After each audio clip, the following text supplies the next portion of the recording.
은혜 받으실 말씀 찾아보겠습니다. 구약 성경 요나 4장 1절에서 11절에 있는 말씀입니다.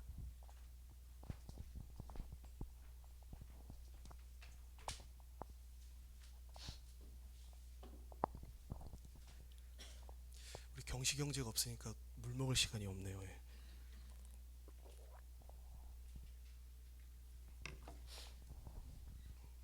5주차 때 마지막 주 때 저 혼자 하니까 왜 목사님 혼자 하지 이렇게 의아하실 수도 있는데, 우리 마지막 주는 토요일 날 저희 토요 찬양 예배로 우리 대부분의 찬양팀들이 섬기고 있습니다. 그래서 어제도 막 그 오후 2시부터 저녁 밤 8시까지 막 수고해 가지고 여러분들 좀 마지막 주에는 좀 쉬십시오, 예배에 좀 집중하십시오, 이런 마음을 가지고 노섬김 대회입니다. 그래서 제가 십자가를 지고 이 자리에 이렇게 섰습니다.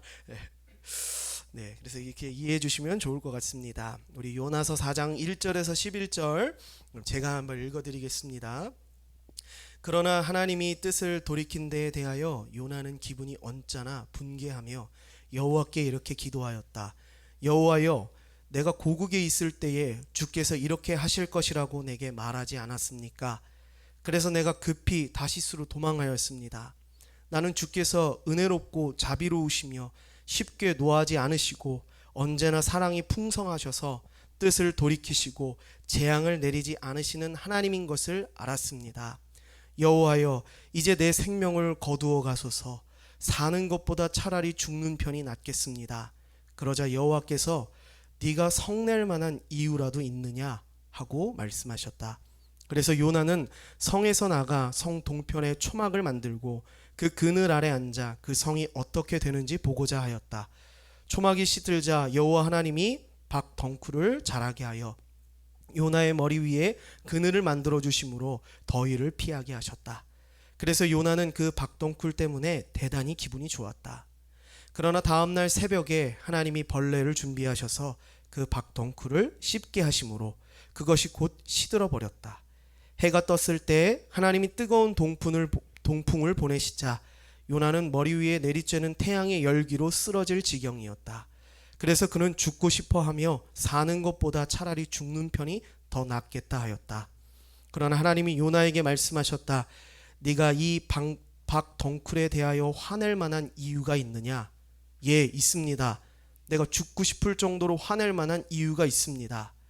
너는 네가 수고하지도 않았고 키우지도 않았으며 하룻밤 사이에 났다가 그 다음날 아침에 말라 죽는 그 박덩쿨도 측은하게 생각하였다. 하물며 선악을 분별하지 못하는 사람이 12만 명이 넘고 수많은 가축도 있는 이 큰 니느웨 성을 내가 불쌍히 여기는 것이 옳지 않으냐. 아멘. 오늘 이 말씀을 가지고 인생이 내 마음대로 되지 않을 때라는 제목으로 여러분들과 함께 은혜를 나누기를 소망합니다. 오늘 여기 앉아 계신 분들 중에 인생이 좀 내 마음대로 되지 않는 분들 혹시 계십니까? 썩은 미소를 지시는 분이 몇 분 계시는데, 인생이 내 마음대로 안 되시는 분들 아마 인생이 내 마음대로 되는 분들이 오히려 좀 이상한 분들일 거예요. 거의 대부분이 인생이 내 마음대로 되지 않는 것을 경험하실 것입니다. 오늘 요나를 소개할 건데요. 요나는요, 지독하게 내 마음대로 인생이 안 풀린 사람 중 한 사람입니다. 근데요, 그 지독하게 인생이 내 마음대로 안 풀리는 그 순간순간마다 하나님이 그의 삶에 개입하여 주셔서 하나님께로 돌아오는 삶이 되었습니다. 오늘 여러분들이 지독하게 인생이 안 풀린 여러분들이 그 인생이 안 풀림으로 인하여서 하나님께로 돌아오는 큰 은혜를 발견할 수 있는 여러분이 되시기를 주님의 이름으로 소망합니다. 요나는요, 굉장히 독특한 책입니다. 보통 구약 성경은 무슨 얘기입니까? 우리 교회를 다 안 다녀도요, 구약 성경, 교회를 안 다니면 모르겠죠. 구약 성경의 이야기는요, 대부분 이런 얘기입니다. 아니, 요나만 빼고 다 이 얘기예요. 이스라엘에 하나님께서 선포하신 말씀들이 구약 성경에 있는 이야기입니다. 다른 나라 이야기는 없어요. 하나님이 이스라엘에게 말씀하십니다. 근데요, 이 구약 성경 중 유일하게 한 챕터만 하나님께서 이스라엘이 아니라 다른 민족을 향하여 말씀하시는데 그 책이 바로 요나서입니다. 굉장히 독특하죠. 요나가 이 니느웨 성으로 가라는 하나님 말씀을 듣고 굉장히 화가 납니다. 오늘 본문 말씀에도 보면 얘가 좀 이상한데 라고 생각이 들죠. 막 괜히 하나님한테 막 언짢아 하고 분노하고 막 나 차라리 죽는 게 낫습니다. 이 도대체 왜 이럴까? 당시 이 니느웨라는 성은요, 구약 성경에 종종 등장하는 아수르 제국의 수도입니다.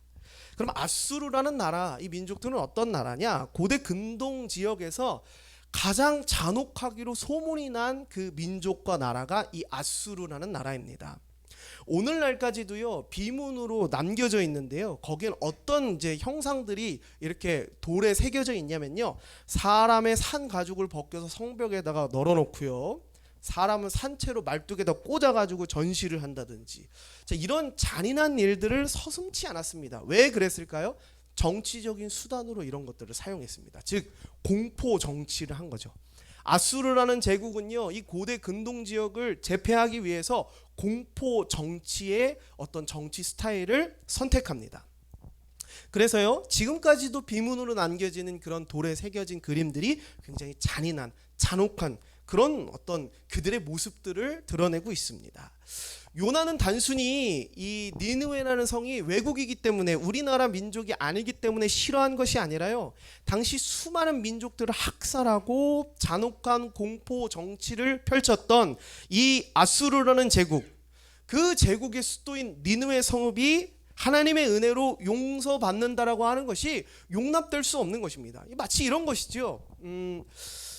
만약에 제가 보성 형제랑 둘이 가고 있었어요. 가고 있는데 제가 진짜 가다가 길에 핸드폰이 떨어져 있는 거예요. 아이폰 요즘 최근에 뭐가 나왔죠? 17이 나와서 17 프로 맥스가 떨어져 있는 거예요. 근데 보성 형제랑 저랑 가다가 제가 너무 갖고 싶어서 그걸 슬쩍 해가지고 주머니에 넣었어요. 넣었다고 해봅시다. 그러면 보성 형제가 생각하기에 하나님의 은혜가 이딴 사람한테는 좀 내리면 안 되겠다 싶지 않겠습니까? 마치 그런 겁니다. 누가 봐도 이 고대 근동 지역의 제일 나쁜 놈이라고 한다면 이 아수르 제국이에요. 하나님의 정의가 있다고 한다 그런다면 이 아수르 제국이 멸망당해야겠죠. 근데 하나님 지금 뭐라고 말씀하신 겁니까? 여기에 회개를 전하래요. 즉 용서의 은혜를 베푸시겠다는 것입니다. 이게 우리 그리스도의 교회 다니는 우리 입장에서 이 납득이 됩니까? 납득되기 굉장히 어렵죠. 그죠? 우리는 어떻게 생각합니까? 교회 열심히 다니고 봉사 열심히 하고 늘 웃고 누가 뺨을 딱 때려도 괜찮습니다. 저는 당신을 축복합니다. 이렇게 하는 사람이 하나님의 은혜를 받아야 마땅하다 생각하지 않겠습니까?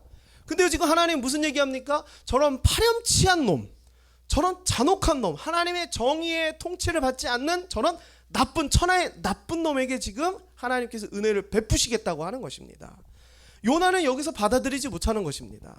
하나님의 정의가 살아있다면 이 아수르 민족들을 멸망시켜야 마땅한 것입니다. 근데 어떻게 이 민족들을 축복하고 용서의 은혜를 베푸시겠다고 하는 것입니까? 요나는요, 민족주의자이기도 하지만 그는 단순히 외국인으로서 그 아수르 민족을 싫어한 것이 아니라 하나님의 정의와 하나님의 용서의 은혜가 이곳에 내린다라고 하는 것이 받아들여지지 않았다라고 하는 것입니다. 요나서 1장 1절은 이 말로 시작합니다. 여호와께서 아미떼의 아들 요나에게 말씀하셨다라고 시작됩니다. 이 말씀은요, 요나서 전체를 이해하는 데 굉장히 중요한 키가 됩니다. 제가 좀 설명을 드릴게요. 오늘날 도시는 안 그렇지만 그죠, 그 울진 같은 곳, 그죠, 강원도 영월 같은 곳은 이제 그 주영이 알아? 그러면 아니 몰라. 그 있잖아, 그 대환이네 아들 주영이. 거기 압니다. 시골에는. 고대 사회에는요 더 그랬어요. 왜냐하면 더 도시가 축소돼 있고 또 그 안에서 이런 족장 중심의 가족 중심의 사회였기 때문에 고대 사회에서 누군가를 소개한다라고 하는 것은 누구누구의 아들 누구라고 소개하는 것이 굉장히 일반적이었습니다. 오늘 요나도 그렇게 소개하고 있죠. 아미떼 아들 요나다. 아미떼가 누구냐? 성경에 아미떼는 어떤 사람인지 잘 나와 있지는 않습니다. 근데 한 가지 우리가 좀 알 수 있는 거, 요나에 대해서 알 수 있는 구절은요, 요나 1장 1절에 나온 아미떼 아들 요나라는 이 구절이 또 한 군데 나와 있는 데가 있습니다. 거기가 어디냐면 한번 띄워주시죠. 열왕기와 14장 25절입니다. 제가 읽어드릴게요.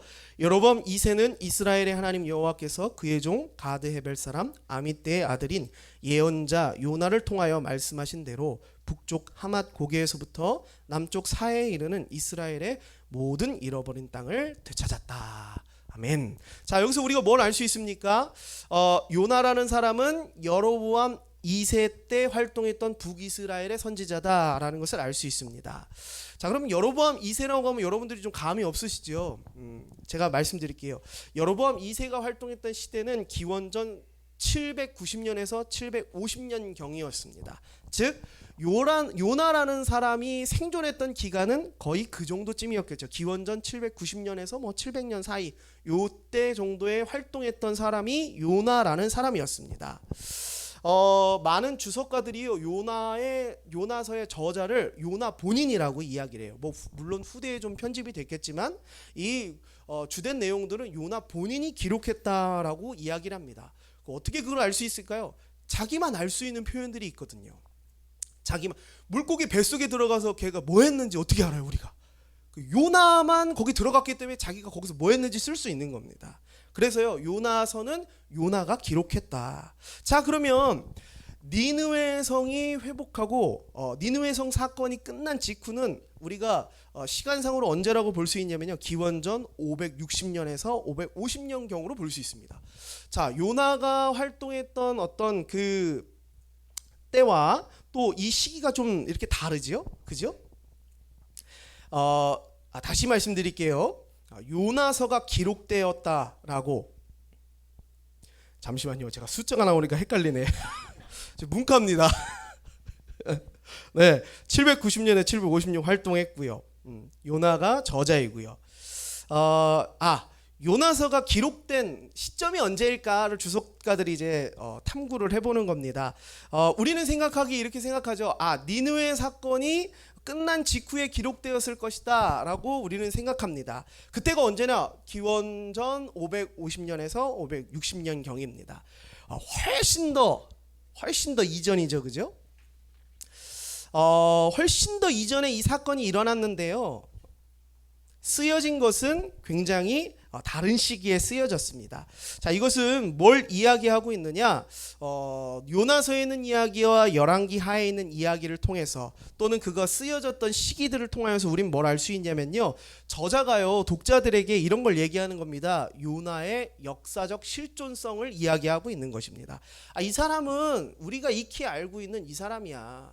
이 이스라엘 역사에 쓰여져 있는 북이스라엘에서 우리 이스라엘 나라를 위해서 선지자로 활동했던 요나라는 사람이 이 일을 한 사람이야 라고 역사적인 실존성을 지금 이야기하고 있다라는 것입니다.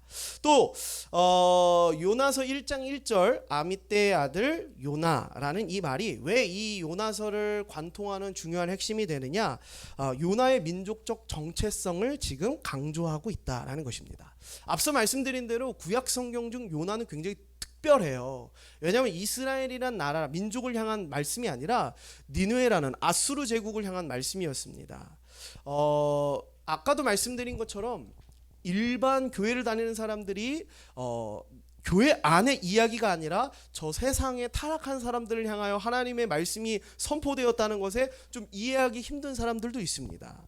이스라엘 백성들은요, 선민 사상을 가지고 있었어요. 우리만 하나님의 구원을 받았다, 우리만 하나님의 백성이다 라는 어떤 인식을 가지고 있었습니다. 이런 이들에게 요나서는 굉장히 이단화 같은 그런 이야기라는 것이지요. 근데 여기에요, 저자는 뭘 넣느냐, 요나라는 사람이 이상한 사람이 아니라, 다른 나라 사람도 아니라 이스라엘, 북이스라엘에서 이 나라를 위해 하나님 말씀을 선포했고 잃어버린 땅을 되찾았던 선지자였다 라고 하는 것을 밝히고 있다라고 하는 것이지요.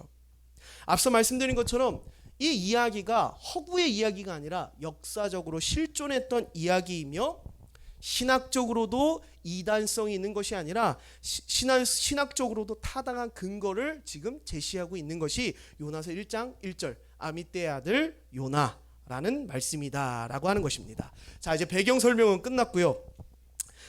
내 문과가 이 숫자 얘기하려고 그러니까 막 땀이 납니다. 자, 이제 이 이야기를 한번 들려드리겠습니다. 넘겨주시죠. 인생이 원치 않는 곳으로 향할 때라는 것입니다. 이 요나에게 하나님이 말씀하십니다. 뭐라고 말씀하시냐면요, 너는 저 큰 니누의 성으로 가서 그 성이 멸망할 것이라고 외쳐라. 그곳 주민들의 죄악이 하늘에까지 사무쳤다라고 말씀하십니다. 자, 이 말에 요나는 격분을 해요. 이해가 되지 않았습니다. 무슨 말입니까? 아수르라고 하는 저 제국은 정말 극악무도하고 잔혹하고 정의가 무너진, 어떻게 보면 이스라엘에게 원수와 같은 그런 민족입니다. 근데 여기에게 회개를 선포하라고요? 하나님이 회개를 선포한다는 말은 바꿔서 얘기하면 무슨 얘기입니까? 용서의 은혜를 베푸시겠다라는 말입니다. 오늘 여러분들에게 회개하십시오라는 말씀이 여러분들에게 들린다라고 한다면 그게 무슨 뜻입니까? 넌 죄인이야 라고 정죄하는 것이 아니라 하나님이 지금 당신에게 용서의 은혜를 베푸시겠다라고 하는 말이라는 것입니다. 여러분, 그 자녀들이 잘못했어요. 그럼 혼냅니다. 그 혼내는 것이 김하나 너 그렇게 하면 돼 안 돼? 라고 하는 말이 제가 이 아이의 행동을 제한하고 이 아이에게 무조건 다 잘못했다라고 얘기하기 위해서입니까? 아니에요. 이 아이가 올바르게 자라기 위해서라는 것이죠. 하나님이 여러분에게 회개하라라고 말씀하시는 것은 용서의 은혜를 베푸시기 원합니다라는 것입니다. 요나는 벌써 이거 눈치챈 거예요. 하나님이 이곳에 회개를 선포한다. 그것은 이 민족을, 이 성읍을 하나님께서 용서의 은혜로 부어주시겠다라는 것을 의미하는 것을 알았다는 것이죠. 요나는 이거에 대해서 동의할 수 없었습니다. 오늘 우리도 그렇죠. 하나님의 말씀이 도저히 이해되지 않을 때가 있습니다. 아, 목사님 나 힘들어 죽겠습니다. 너무 고통스러워요. 그럼 목사님 뭐라 그럽니까? 저에게 이런 종류로 상담한 사람들이 있을 겁니다. 제가 뭐라 그래요? 하나님 앞으로 나오십시오. 미쳐버리겠네. 나 지금 힘들어 죽겠는데, 나 고통스러워 죽겠는데 뭐 내 인생이 지금 목사님 내 원치 않는 곳으로 가고 있다고요. 근데 무슨 팔자 좋게 하나님 앞으로 나가요. 그게 말이 됩니까? 예, 여러분 충분히 이해합니다.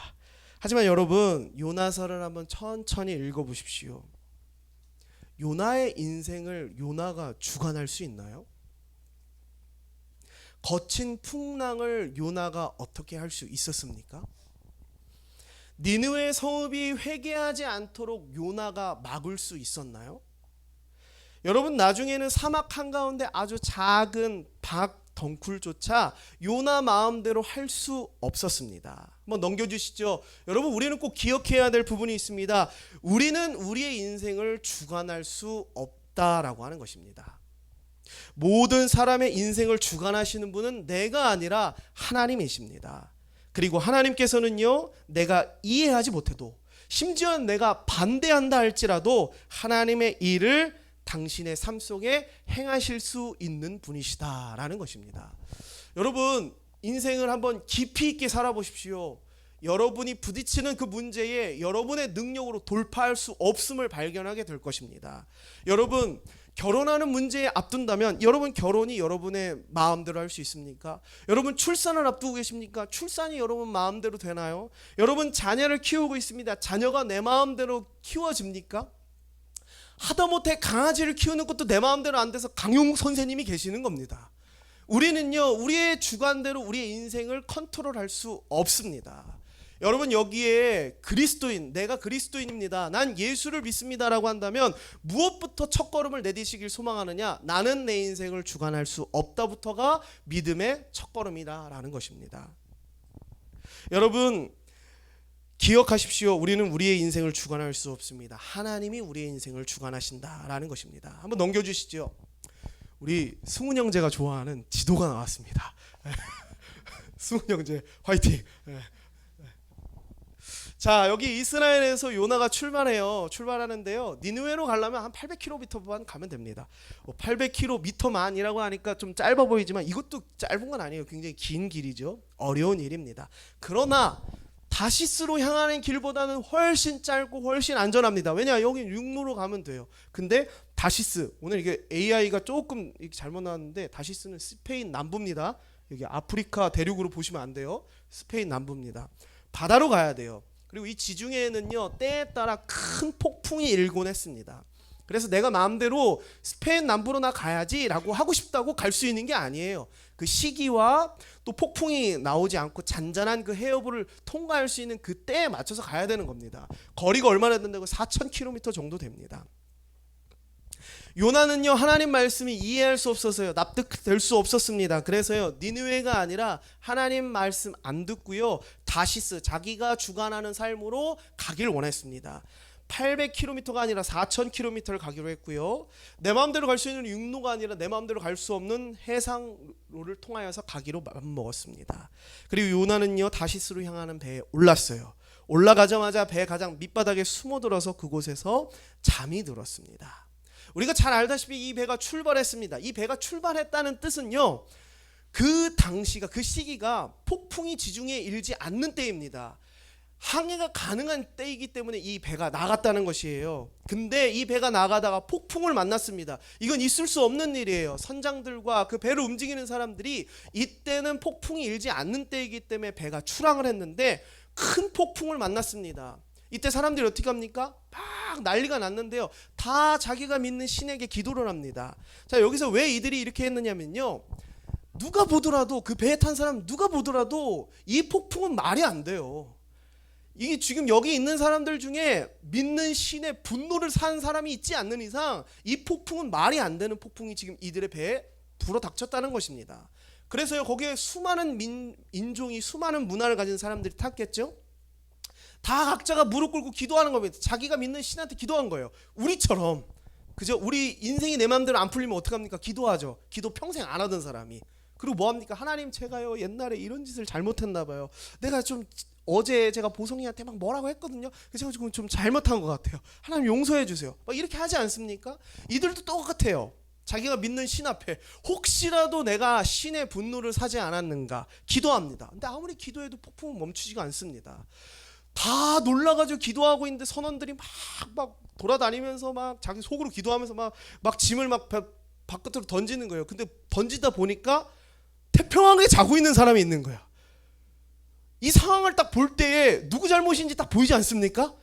지금 다 내가 믿는 신 앞에 신이 분노하지 않았는지 막 기도하고 있는 이때에 폭풍은 멈추지 않아. 이게 일상적으로 있을 수 없는 이 폭풍이 일어나는데 한 사람이 자고 있어요. 이게 딱 봐도 이거 냄새가 나지 않습니까? 아, 요놈이구나. 요놈이고. 선원들이 깨웁니다. 야, 너 누구야? 그랬더니 너 저 요나인데요. 그랬더니 너 혹시 너 믿는 신 있니? 저 하나님 믿어요. 그랬더니 너 혹시 신한테 분노를 산 적이 있니? 예, 맞아요. 사실은 제가 하나님이 니느웨로 가라 그랬는데 다시스로 갔습니다. 도망쳤습니다. 그랬더니 이놈이구나. 그래서 물어봅니다. 그럼 어떻게 하면 네가 믿는 신의 분노를 잠재울 수 있니? 제가 바다에 던져줘야 됩니다. 오케이, 그럼 너 빠질래? 네, 빠지겠습니다. 빠집니다. 빠져요. 자, 요나는요, 원치 않는 길에 들어섰습니다. 요나 어떤 사람입니까? 하나님 잘 믿는 사람이었어요. 북이스라엘의 선지자였습니다. 우리 열왕기하를 통해서 봤죠. 이 요나는요, 하나님의 말씀을 신실하게 붙잡고요, 선지자의 역할을 잘 감당해서 잃어버린 땅들을 회복하는 하나님의 일을 이룬 사람입니다. 근데 이 사람이요, 어땠습니까? 한순간에 그가 전혀 생각하지 못한 인생길로 들어섰습니다. 전혀 이해할 수 없는 인생길로 들어섰다고요. 어제까지만 해도 이스라엘의 신실한 선지자였습니다. 근데 오늘은 어디 있습니까? 하나님의 낯을 피하여 다시스로 피하는 도망자가 되었습니다.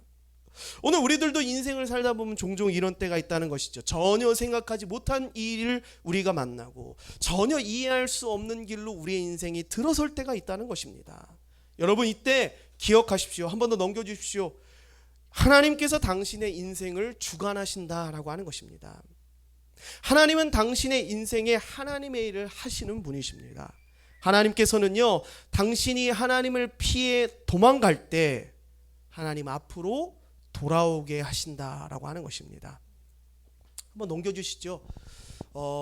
하나님을 피해서 도망갔던 이 요나가, 자기가 어떻게든 주관해 보려고 피해 갔던 요나가 물에 빠졌습니다. 그리고 어디에 갔나요? 큰 물고기에게 삼켜지게 됩니다. 큰 물고기에 삼켜진 이 불가항력적인 고난을 만나게 되죠. 그리고 여기서요, 참 놀라운 것은 하나님을 만나게 되고 하나님을 대면한다라고 하는 것입니다. 여러분, 우리가 요나를 보면서 키포인트는 이것입니다. 요나가 어떤 일을 했는지, 요나가 얼마나 나쁜 사람인지 우린 그것에 집중하는 것이 아니라 요나가 원치 않는 곳으로 인생이 흘러갔을 때 하나님은 그를 하나님 앞으로 돌아오게 하셨다라고 하는 것입니다. 오늘 이것이 여러분들 인생의 굉장히 큰 터닝 포인트가 되길 소망합니다. 여러분, 인생이 여러분 마음처럼 되지 않습니까? 그럼 여러분 기억하십시오. 나의 인생은 내가 주관하는 게 아닙니다. 하나님이 주관하십니다. 그리고 인생이 안 풀리는 그 문제를 통하여서, 불가항력적인 그 고난을 통하여서 하나님께서는 당신을 하나님 앞으로 돌아오게 하신다라고 하는 것입니다. 하나님 떠나간 당신, 인생이 내 마음대로 되지 않아서 내 마음대로 좀 해보려고 어떻게든 사람의 도움, 어떻게든 세상의 어떤 도움을 구하던 우리에게 불가항력적인 고난, 큰 물고기에 삼키는 일을 허락하시며 하나님 앞으로 돌아오게 하신다라고 하는 것입니다. 우리의 인생이 원치 않는 곳으로 향할 때 하나님 앞으로 나오십시오. 하나님께서는 당신의 길을 올바른 길로 돌이키실 것입니다. 두 번째입니다. 원수를 마주할 때, 이 물고기 뱃속에서 3일 동안 하나님을 대면한 요나는요, 해변에 뱉어졌습니다. 자, 이제부터 이 요나는요, 다시스로 도망갈 수 없습니다. 왜? 두 눈으로 직접 봤거든요. 피부로 그 끈적끈적한 하나님의 은혜를 느꼈거든요. 온몸엔 그 생선 비린내가 막 났을 것입니다. 거부하려고 해도, 내가 못 본 척 하려고 해도 하나님이 살아계심을 부인할 겨를이 없습니다. 그래서요, 니느웨로 향하게 되었습니다. 니느웨 성읍은 굉장히 큰 도시였습니다. 한 바퀴를 도는 것만으로도 3일이 걸렸대요. 굉장히 큰 도시지요. 근데요, 요나는요, 이 성읍에 하루 동안만 다니면서 하나님께서 말씀하신 그 회개를 선포했습니다. 아마 저는 좀 이해가 가요. 그 원수 같은 사람에게 용서하라 그랬을 때, 그죠? 지난주까지 우리가 용서가 우리 설교 주제였잖아요. 그래서 아마도 여러분들 그 대부분들은 용서까지 이렇게 막 하진 못했어도 용서하려고 시도는 좀 해보시지 않았을까? 시도는 해봤죠, 그죠? 되게 어렵습니다. 원수 같은 이 사람에게 다가간다라고 하는 것, 그죠? 내가 생각했던 말은, 내가 그때 보성아, 내가 그때 너무 미안했어, 내가 잘못했어, 용서해줘, 이런 말을 생각하고 갔지만 앞에 가면 잘 지냈어? 그땐 미안해, 우리 나중에 밥 한번 먹자, 뭐 이렇게 하고 끝나죠, 그죠? 내가 생각했던 말 다 못하고 원수 앞에 섰을 때 우리는 굉장히 불편합니다. 힘들어요. 아마 이 니느웨 성읍에 갔던 요나도 그랬을 것 같습니다. 가긴 갔어요. 비린내 나고 끈적끈적하고 두 눈으로 직접 보고 피부로 느꼈기 때문에 가긴 갔습니다. 근데 아직까지도 이 원수인 니느웨에게 이 회개를 선포하는 것이 매끄럽지가 않은 거예요. 껄끄럽습니다. 힘들어요. 아수르는 정의가 무너지고 잔혹한 민족입니다. 근데요, 하나님께서 회개를 선포하라니까 어쩔 수 없이 가서 하루 정도 회개를 선포한 것입니다. 아마 요나는요, 내가 이 일 끝나면 니느웨랑은 절대 털끝 하나도 연관되고 싶지 않아 라는 이런 마음이었을 것입니다. 그러지 않습니까? 우리 부부분들 혹시 부부싸움 하셨나요? 부부싸움 하면 털끝도 닿기 싫죠? 아닌가? 저만 그럽니까? 털끝도 닿기 싫어. 진짜 싫으면 털끝도 닿기 싫습니다. 아마 니느웨 성읍에 갔던 이 요나가 그런 마음이었을 것입니다. 대충 그리고 열정적으로 하지도 않았습니다. 근데요, 놀라운 일이 일어나죠. 니느웨가 회개하기 시작합니다. 그리고요, 요나가 바래왔던 것처럼 멸망당하지 않았습니다.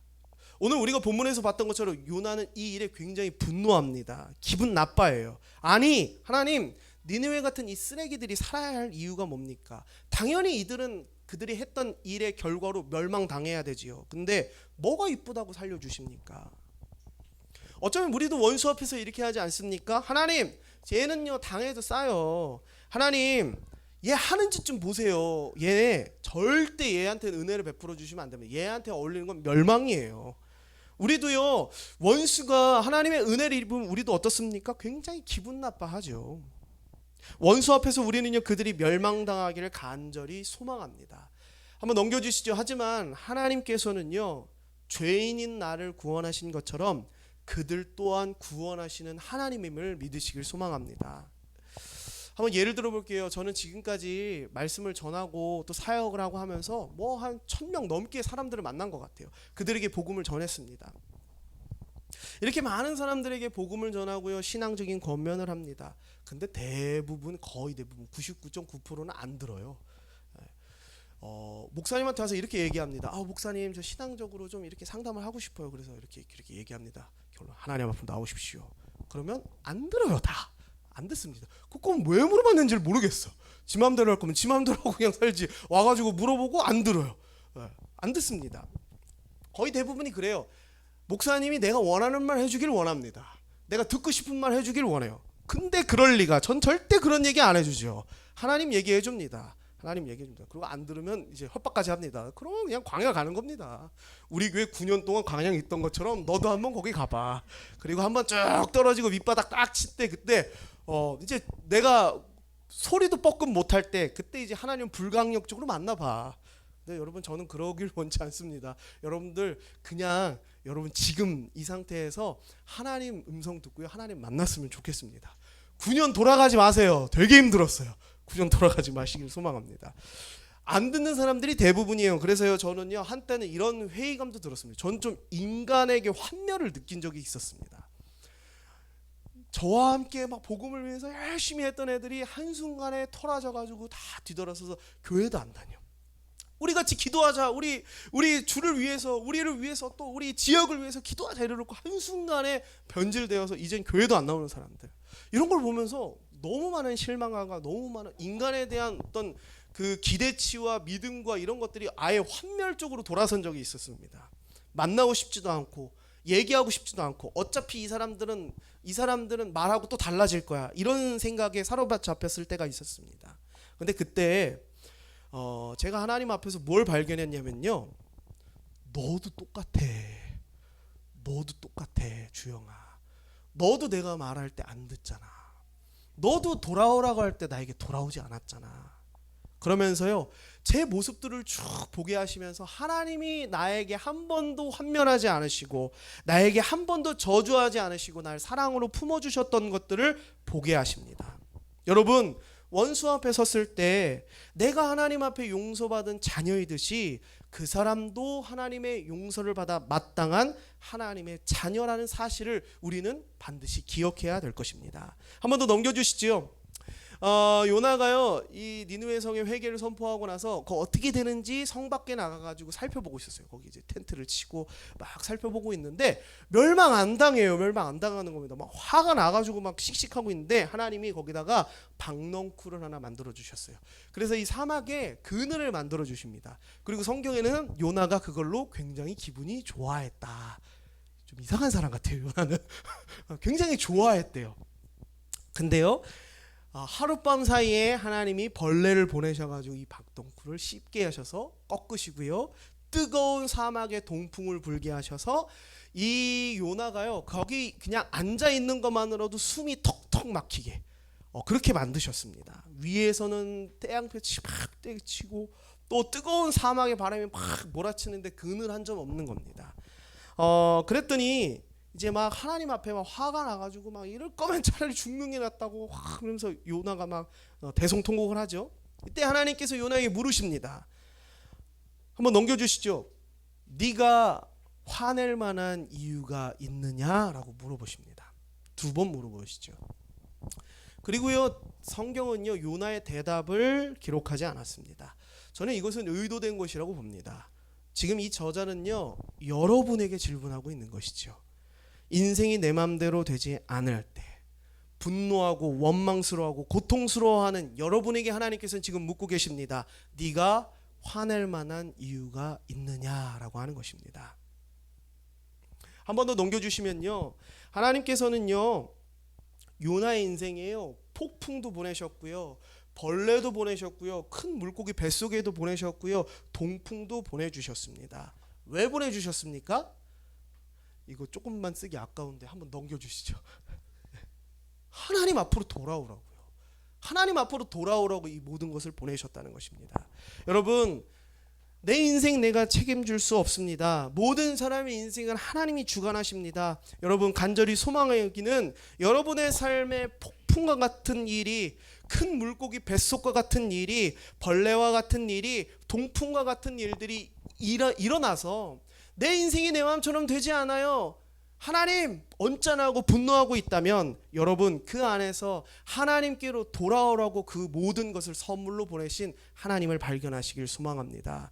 여러분 그 고난 속에서 내 인생을 주관하시는 분이 누구인지, 내 인생은 내가 주관하는 게 아니구나. 폭풍 가운데 서봤더니 내가 폭풍을 멈출 수 있는 게 아니구나.